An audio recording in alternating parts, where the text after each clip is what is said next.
श्री रामेश्वर महादेव। श्री रामेश्वर महादेव की कथा महाकाल वन की महत्ता दर्शाती है। परशुराम जी ने कई तीर्थों के दर्शन और तप किए, लेकिन उनका ब्रह्म हत्या का दोष निवारण महाकाल वन में स्थित श्री रामेश्वर महादेव के पूजन से ही हुआ। पौराणिक कथाओं के अनुसार एक बार त्रेता युग में शास्त्रों को धारण करने वाले सर्वगुण संपन्न परशुराम हुए। वे विष्णु के अवतार थे, जिनका जन्म भृगु ऋषि के शाप के कारण हुआ था। उनकी माता रेणुका थी और पिता जमदग्नि थे। परशुराम के 4 बड़े भाई थे, लेकिन सभी में परशुराम सबसे अधिक योग्य एवं तेजस्वी थे। एक बार जमदग्नि ने रेणुका को हवन हेतु गंगा तट पर जल लाने के लिए भेजा। गंगा तट पर गंधर्वराज चित्ररथ अप्सराओं के साथ विहार कर रहे थे, जिन्हें देख रेणुका आसक्त हो गई और कुछ देर तक वहीं रुक गई। इस कारण हुए विलंब के फलस्वरूप हवन काल व्यतीत हो गया। इससे जमदग्नि बेहद क्रोधित हुए और उन्होंने रेणुका के इस कृत्य को आर्य विरोधी आचरण माना। क्रुद्ध हो उन्होंने अपने सभी पुत्रों को रेणुका का वध करने का आदेश दे डाला, लेकिन मातृत्व मोहवश कोई पुत्र ऐसा न कर सका।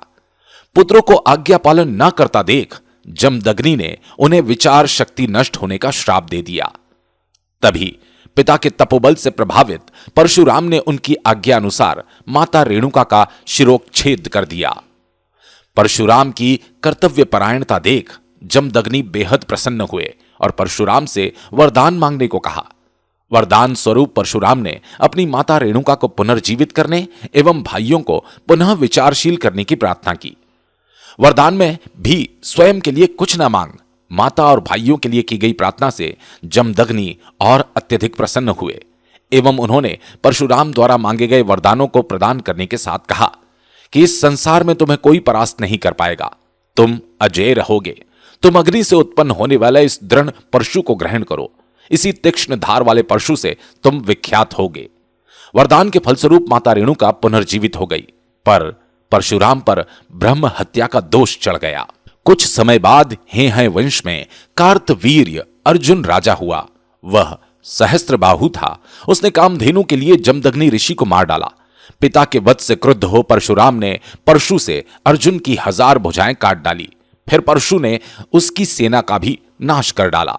इसी अपराध को लेकर उन्होंने क्षत्रियों का 21 बार पृथ्वी से नामो निशान मिटा दिया। फिर ब्रह्म हत्या पाप के निवारण हेतु परशुराम ने अश्वमेघ यज्ञ किया और कश्यप मुनि को पृथ्वी का दान कर दिया।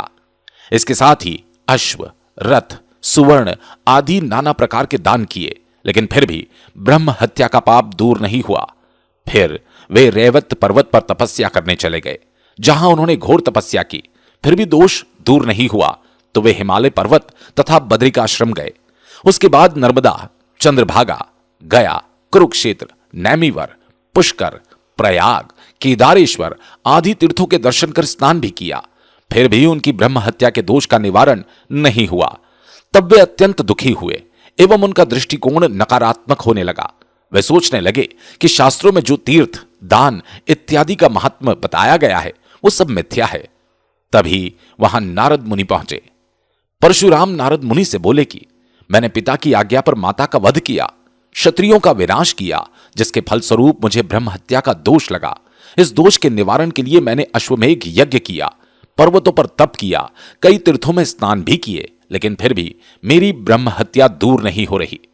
तब नारद जी बोले कि आप कृपया महाकाल वन में जाइए, वहां जटेश्वर के पास स्थित दिव्य लिंग का पूजन अर्चन करें, उससे आपकी ब्रह्म हत्या दूर हो जाएगी। नारद मुनि के कथनानुसार परशुराम महाकाल वन आ गए और नारद मुनि द्वारा बताए गए दिव्य लिंग का पूजन अर्चन किया। उनके श्रद्धापूर्वक किए गए पूजन अर्चन से भगवान शिव प्रसन्न हुए और उन्हें ब्रह्म हत्या के पाप से मुक्त कर दिया। दर्शन लाभ। मान्यता अनुसार श्री रामेश्वर महादेव के दर्शन करने से दोषों का नाश होता है। ऐसा माना जाता है यहां दर्शन करने पर विजयश्री प्राप्त होती है। श्री रामेश्वर महादेव का मंदिर सती दरवाजे के पास रामेश्वर गली में स्थित है।